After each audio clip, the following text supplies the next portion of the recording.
राधा मेरी स्वामिनी और मैं राधे को दास, जन्मो जन्मो मोहे दीजियो श्री वृंदावन धामवास। রাধে রাধে, জয় জয় অক্ষয় তিথি কি। আজ হলো পবিত্র অক্ষয় তৃতীয়া। অক্ষয় তৃতীয়ার পবিত্র দিনে আমরা ভগবান শ্রীকৃষ্ণের নিত্যধাম বৃন্দাবন ধামকে দর্শন করতে করতে অক্ষয় তৃতীয়ার মাহাত্ম্য কথা শ্রবণ করব। অনেক অনেক লীলা রয়েছে আজকের এই দিনে প্রিয় ভক্ত, সেই সকল লীলা কথা আমরা শ্রবণ করব। আজকের এই দিনে যা কিছু আমরা ভক্তি করব সেই সকল অক্ষয় হয়ে যাবে। তাই আজকের দিনে যে সকল ভক্তরা বৃন্দাবন ধামকে দর্শন করবে এবং এই লীলাকথা শ্রবণ করবে তাদের এই ভক্তিটি অক্ষয় হয়ে থেকে যাবে। তাই তো সকলেরই উচিত আজকের দিনে বৃন্দাবন ধামকে দর্শন করা। তো এখন আমরা অক্ষয় তৃতীয়ার অনেকগুলি মহিমা শ্রবণ করব। ভগবান শ্রীকৃষ্ণকে এই অক্ষয় তৃতীয়ার দিন যে চন্দন লাগানো হয় ওই মধুর লীলাকথা শ্রবণ করব। মৎস্য পুরাণ অনুযায়ী এই দিনে ভগবান সত্যযুগের আরম্ভ করেছিলেন, জপ শস্য উৎপাদন করেছিল। তাই এই দিনে জপ দ্বারা শ্রীকৃষ্ণের পূজা অর্চন হোম করা কর্তব্য এবং ব্রাহ্মণকে জপ দান করা। এবং আজকের এই দিনে ভগবানের ষষ্ঠ অবতার পরশুরামের আবির্ভাব হয়েছিল। এই দিনে গঙ্গা দেবীর প্রকট। রাজা ভগীরথ তার পিতৃপুরুষদের উদ্ধার করার জন্য তপস্যা করেছিলেন। এই তপস্যায় সন্তুষ্ট হয়ে দেবী গঙ্গা বৈশাখের শুক্লপক্ষীয় এই অক্ষয় তৃতীয়ার দিন মর্তলোকে আগমন করেছিল। এবং আজকের এই দিনে পঞ্চ পাণ্ডবেরা যখন বনবাসে থাকার পরে 1 বছর অজ্ঞাতবাসে ছিলেন, সেই সময় যুধিষ্ঠির মহারাজ সূর্যদেবের নিকট প্রার্থনা করেছিলেন। আর সূর্যদেব অক্ষয় তৃতীয়ার দিনে তাকে অক্ষয় পাত্র দান করেছিলেন। সেই পাত্রের বিশেষত্ব গুরুত্ব হলো দ্রৌপদী দেবী ভোজন করার পূর্ব পর্যন্ত এই পাত্রে যা কিছু ভোজনকে আহ্বান করা হয় তা সব কিছু প্রদান করে। তো একবার দেবী দ্রৌপদী ওই পাত্রে ভোজন করার পরে ওই দিন আর কিছু পাওয়া যায় না। এরকম বিশেষ একটি অক্ষয় পাত্র পেয়েছিল আজকের এই দিনে সূর্যদেবের কাছে যুধিষ্ঠির মহারাজ। এই দিনে মহাভারতের রচনা শুরু হয়েছিল। ব্যাসদেব মহাভারতের শ্লোকাগুলি আবৃত করেছিলেন আর গণেশ তা লিপিবদ্ধ করেছিলেন। এই দিনে জগন্নাথপুরী ধামে ভগবান জগন্নাথ বলদেব সুভদ্রা মহারানীর রথযাত্রার রথ বানানোর কাজ শুরু হয়।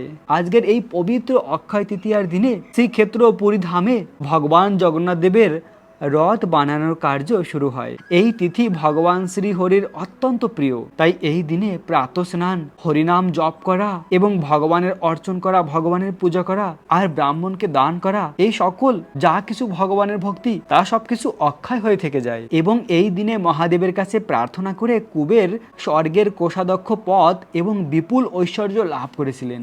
এই দিনে দুঃশাসন দ্রৌপদী দেবীর বস্ত্র হরণ করার চেষ্টা করেছিল, কিন্তু ভগবান দ্রৌপদী দেবীকে রক্ষা করেছিল, অনেক কাপড় দিয়ে তাকে রক্ষা করেছিল।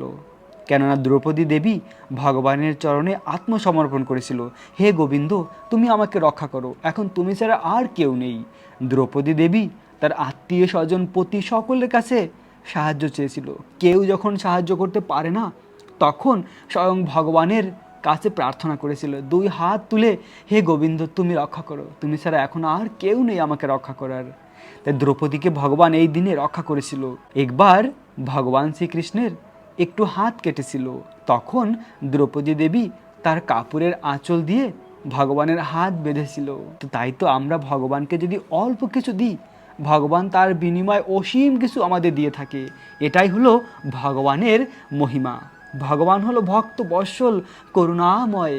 ভগবানকে অল্প কিছু দেওয়ার মাধ্যমে আমরা অসীম ফল প্রাপ্ত হতে পারি। এটা হলো ভগবানের মহিমা। এবং আজকের এই দিনে ভগবানের প্রিয় সখা সুদামা তার মিত্র দ্বারকার রাজা শ্রীকৃষ্ণের সাক্ষাৎ করেছিলেন। দ্বারকায় এসেছিলেন এই দিনে ভগবান তার পাদ প্রক্ষালন করেছিলেন। ভগবান স্বয়ং ভক্তদের চরণ ধুয়েছিল এবং সেই চরণামৃত পান করেছিল। আর অবশেষে সুদামার দারিদ্রতা মোচন করেছিল ভগবান। এই দিনে হিমালয়ে গঙ্গেত্তরী, যমুনাত্তরী মন্দির এবং কেদারনাথ বদ্রীনাথ ধামের দ্বার উন্মোচন হয়। আমাদের সনাতন ধর্মে 4 ধাম রয়েছে মুখ্য, তার মধ্যে বদ্রীনাথ রয়েছে। আর সেই বদ্রীনাথে ভগবান বদ্রীনারায়ণের দর্শন শুরু হয় অক্ষয় তিথি থেকে। বছরের 6 মাস সেই বদ্রীনাথ বন্ধ থাকে। তো আজকের অক্ষয় তৃতীয়ার দিনে ভগবানের মন্দির খোলা হয়। এই দিনে বৃন্দাবনে রাধা বাকি বিহারীর চরণ দর্শন লাভ করা যায়।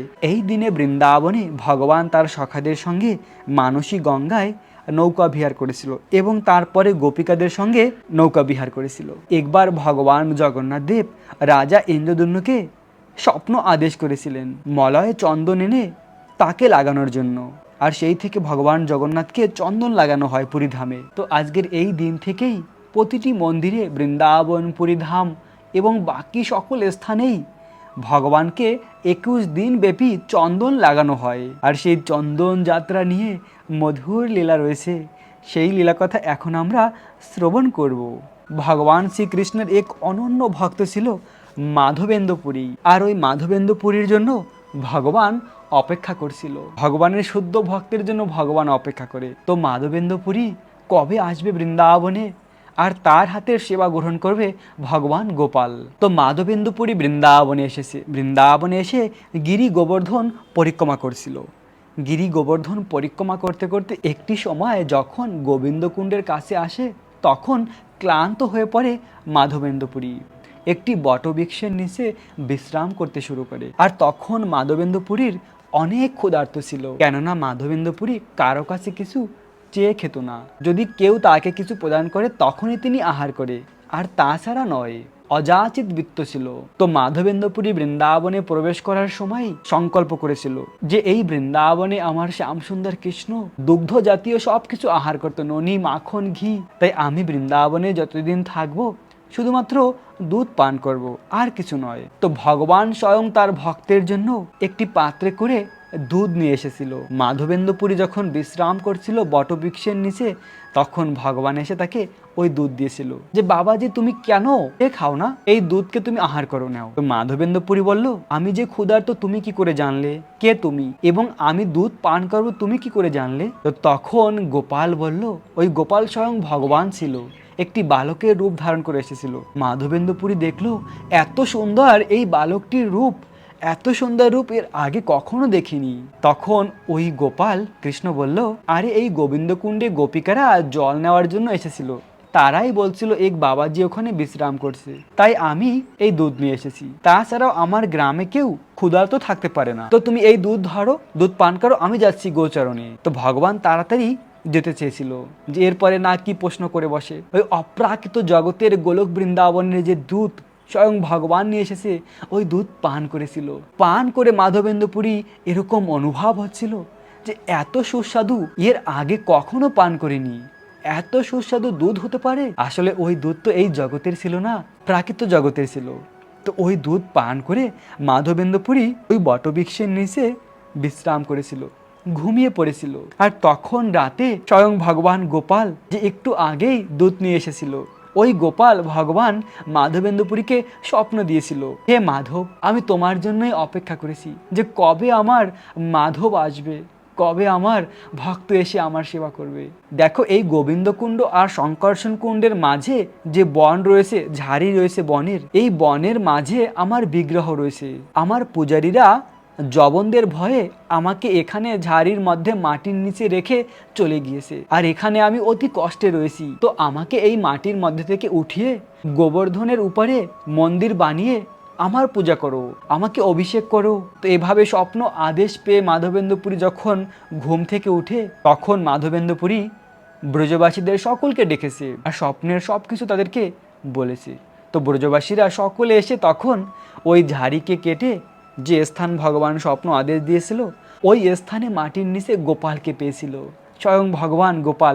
আর ওই বিগ্রহ স্বয়ং ভগবানের প্রপুত্র বজ্রনাথ বানিয়েছিল। তো তখন ব্রজবাসীরা সকলে মিলে বৃন্দাবনের গোবর্ধনের উপরে মন্দির বানিয়েছিল। মন্দির বানানোর পরে ওই স্থানে ভগবানের অভিষেক হয়েছিল। অনেক অনেক প্রচুর পরিমাণে গোবিন্দকুণ্ডের জল আর দুগ্ধ দিয়ে ভগবানের অভিষেক হয়েছিল। ভগবান গোপালের অভিষেকের পরে অনেক সুন্দর ভগবানকে কাপড় পরানো হয়, ভোগ নিবেদন করা হয়। এভাবে ভগবান গোপাল তার প্রিয় ভক্ত মাধবেন্দ্র পুরীর হাতে সেবা নিয়েছিল। কিছুদিনের মধ্যে আবার ভগবান গোপাল মাধবেন্দ্র পুরীকে স্বপ্ন দিয়েছিল হে মাধব আমি খুব গরম অনুভব করি, তাই তুমি মলয় চন্দন আমাকে লেপন করো। তুমি উড়িষ্যায় গিয়ে চন্দন নিয়ে আসো এবং সেই চন্দন আমাকে লেপন করো। তুমি স্বয়ং যাও চন্দন নিয়ে আসার জন্য। তো মাধবেন্দ্র পুরী একদম বৃদ্ধ অবস্থায় ছিল। এত বৃদ্ধ অবস্থায় প্রায় ১,৫০০ কিলোমিটার দূরে রয়েছে সেই উড়িষ্যা, এখানে গিয়ে কি করে চন্দন নিয়ে আসবে? কিন্তু ভগবান স্বপ্ন দিয়েছে। ভগবানের সেবার জন্য ভক্ত কতটা আকুল, ভগবানের স্বপ্ন পেয়ে একবারও চিন্তাও করেনি যে আমি কি করে অতটা দূরে যাব।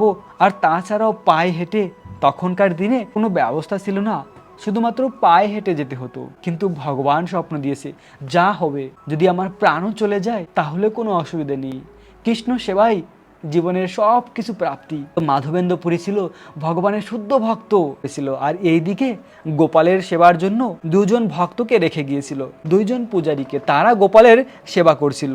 আর মাধবেন্দ্র পুরী যাচ্ছিল চন্দন আনার জন্য। তো এভাবে অনেক কষ্ট করে হেঁটে হেঁটে মাধবেন্দ্র পুরী পুরী পৌঁছানোর আগে একটি স্থান রয়েছে গোপীনাথ মন্দির, যে গোপীনাথ মন্দির জগন্নাথ মন্দির থেকে আগেই রয়েছে, উড়িষ্যার মধ্যেই। ওই গোপীনাথ মন্দিরে প্রবেশ করেছিল ভগবান গোপীনাথকে দর্শন করার জন্য। হেঁটে হেঁটে যেত, যেখানে রাত হতো ওখানেই থেকে যেত।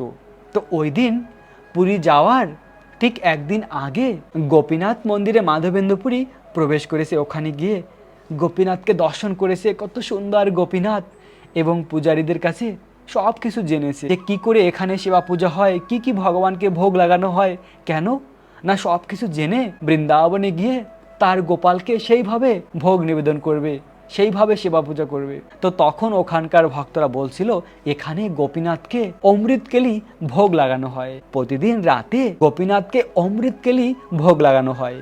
আর ওই অমৃতকেলির মতন এরকম এই জগতে ত্রিভুবনে আর কোথাও নেই, এত সুস্বাদু অমৃতকেলি ভগবান গোপীনাথকে লাগানো হয়। তো মাধবেন্দ্র পুরীর মনে ইচ্ছে হলো যদি ওই অমৃতকেলি একটু আমি আস্বাদন করতে পারতাম, তাহলে ওভাবে বানিয়ে আমি আমার গোপালকে ভোগ নিবেদন করতে পারতাম বৃন্দাবনে। তো এরকম মনে ইচ্ছা হলো, আর এখনো ভগবানকে ভোগ নিবেদন হয়নি, তার আগেই আমি আস্বাদন করার মনোভাব রেখেছি, ধিক আমাকে। তো এই ভেবে ওখান থেকে ভগবানকে প্রণাম করে মাধবেন্দ্র পুরী গোপীনাথ মন্দির থেকে একটু দূরে একটি বটবৃক্ষের নিচে বিশ্রাম করছিল। ভগবান হলো অন্তর্যামী, ভক্তের মনে যা কিছু রয়েছে ভগবান সব কিছু জানে। তো গোপীনাথ তার ভক্তের মনের অভিলাষ জানতে পেরে ওই দিন রাতে যখন গোপীনাথকে অমৃতকেলি ভোগ লেগেছিল, তখন গোপীনাথ একটি মাটির পাত্র অমৃতকেলি লুকিয়ে রেখেছে। আর পূজারী এদিকে ভগবানকে ভোগ নিবেদন করে আরতি করে ওই দিন ভগবানকে শয়ন দিয়ে ঘুমিয়ে পড়েছে।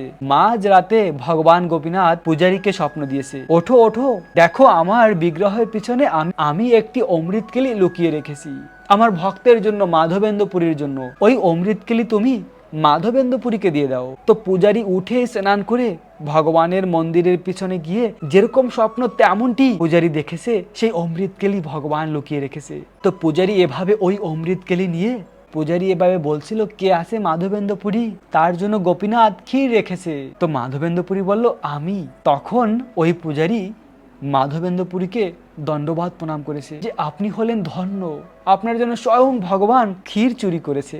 তখন ওই পূজারী মাধবেন্দ্র পুরীকে ওই ক্ষীর দিয়েছিল আর তাকে প্রণাম করে পূজারী চলে গিয়েছে। আর তখন মাধবেন্দ্র পুরী ওই ক্ষীর আস্বাদন করেছিল।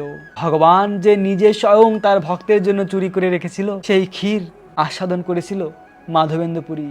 আর ক্ষীর খাওয়ার পরে যে মাটির পাত্র ছিল, ওই মাটির পাত্র তার কাপড়ে বেঁধে রেখে দিয়েছিল, ভেঙে কাপড়ে বেঁধে রেখেছিল। প্রতিদিন একটু করে ওই মাটি খেত যে মাটিতে ক্ষীর ছিল, আর ওটা খাওয়ার পরে কৃষ্ণ প্রেম উদিত হতো, কেননা স্বয়ং ভগবান রেখেছে। তাই তো ভগবানের প্রসাদ আমাদের কতটা ভক্তি সহকারে পাওয়া উচিত, একটু প্রসাদও যেন নষ্ট না হয়, কেননা স্বয়ং ভগবান পেয়েছে। মাধবেন্দ্র পুরীর মাধ্যমে সেই শিক্ষা আমরা পাই।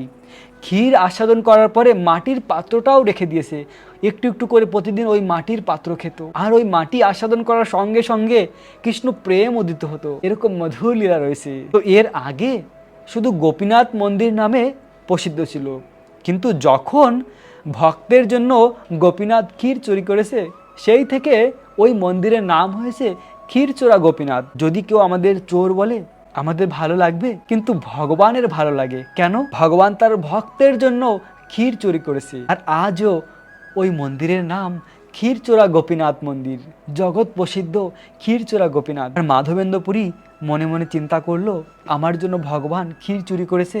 যদি আমি সকাল পর্যন্ত এখানে থাকি তাহলে সকলে আমাকে অনেক প্রশংসা করবে, আমাকে প্রণাম করবে যে স্বয়ং ভগবান আমার জন্য ক্ষীর চুরি করেছে, তার প্রসিদ্ধ হবে, নাম যশ বেড়ে যাবে। আর ভক্ত কখনো চায় না তার নাম যশ এবং প্রসিদ্ধ হোক। তাই ওই রাতেই ওখান থেকে পুরীর উদ্দেশ্যে রওনা দিয়েছে। কিন্তু ভক্ত যদিও নাম প্রতিষ্ঠা না চায়, কিন্তু প্রতিষ্ঠার বৃত্তি হলো যে প্রতিষ্ঠা চায় না ভক্ত তার পিছনে প্রতিষ্ঠা দৌড়ে যায়। পুরী ধামে পৌঁছানোর আগে মাধবেন্দ্রপুরী তার মহিমা, তার প্রসিদ্ধ, তার জন্য যে গোপীনাথ ক্ষীর চুরি করেছে আগেই পৌঁছে গিয়েছে সেই সংবাদ। যখন পুরী পৌঁছেছে সকলে তাকে চিনতে পেরেছে যে এই সেই ভক্ত যার জন্য গোপীনাথ ক্ষীর চুরি করেছে।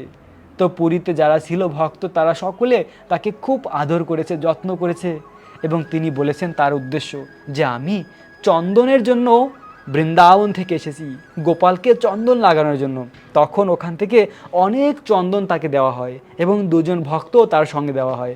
যখন এভাবে সেই চন্দন নিয়ে ফিরে আসছিল, আবার ফেরার পথে ওই গোপীনাথকে দর্শন করতে গিয়েছিল যে ভগবান আমার জন্য ক্ষীর চুরি করেছে, সেই ভগবানকে একটিবার দর্শন করি। আর গোপীনাথকে দর্শন করে ওই দিন রাতে ওখানেই ছিল।